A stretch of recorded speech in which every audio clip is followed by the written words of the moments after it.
So in this video, we're going to walk through how to find equations of lines in Rn, although we are really going to only do this in n equals 2 or 3. The pictures we're going to do in 2 or 3, but this makes sense in for any value of n, any dimension of Rn.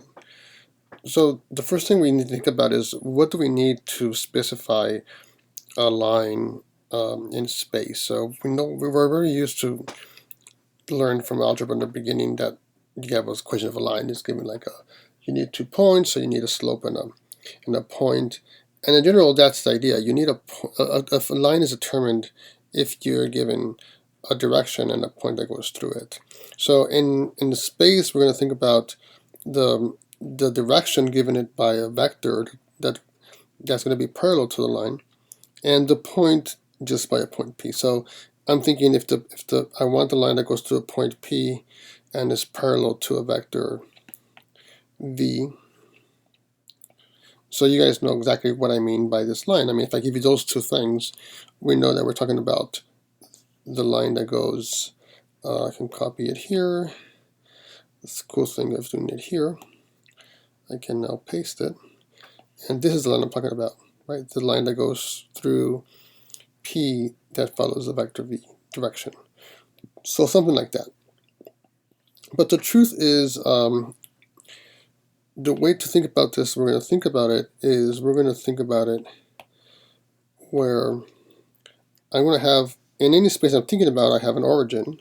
So think I have an R2 and R3. And then this point P, we're going to think of it like a vector. So now think of a vector that starts at the origin and ends at P. Oh, I don't want to make it a line now anymore. So let me make it like that.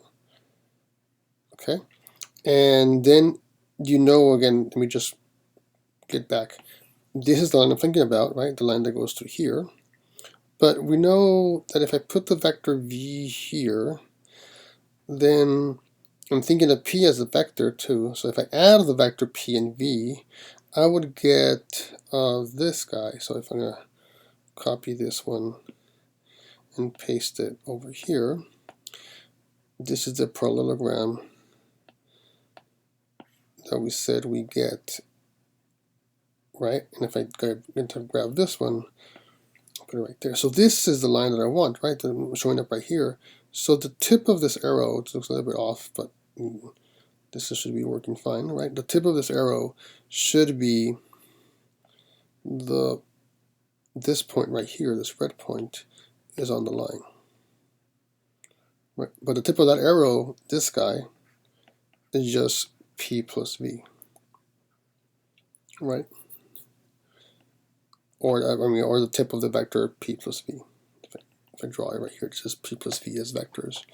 But if I, instead of adding the vector V, I added, for instance, the vector 1/2 of V. So if I added the vector 1/2 of V, I would have the vector 1/2 of V would be around here.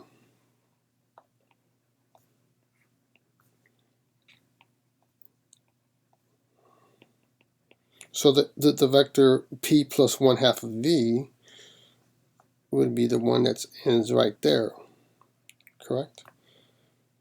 So, and if I did 1/3 of V, it would be right here, and I would get a point around here,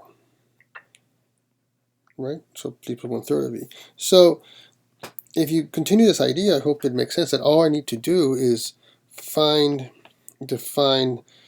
all the points of the form P plus T times V, where T is a real number.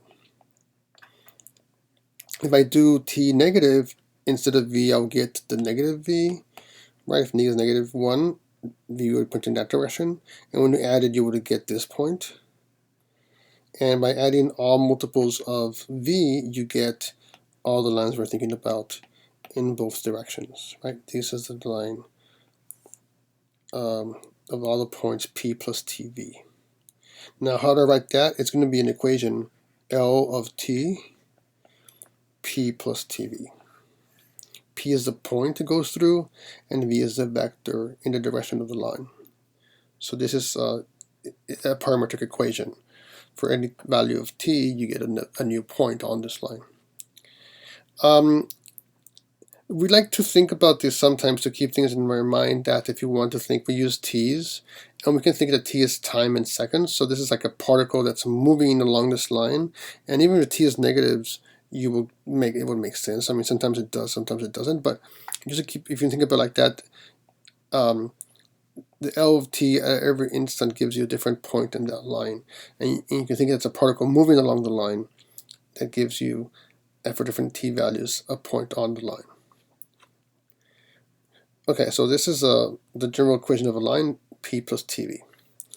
So, example, how to find the equation of a line that goes to the point 2, 3, 5 and is parallel to the vector 3, negative 2, 4.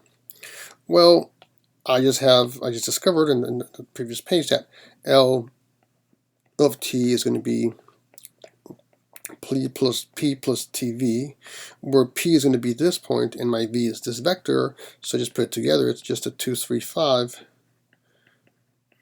plus t times the 3, negative 2, 4. So this becomes the 2, if I write this in steps carefully if you want to, this is 3t, negative 2t, 4t, and we could put it together like 2 plus 3t, 3 minus 2t, and 5 plus 4t. So I have this is the equation. It's going to be a parametric equation of a line in 3 dimensions. And so you think about it this way, you can think, well, I really have 3 equations. I have the x equation, the x value is 2 plus 3t. I have the y is 3 minus 2t. I have the z, all 3 depending on the t value.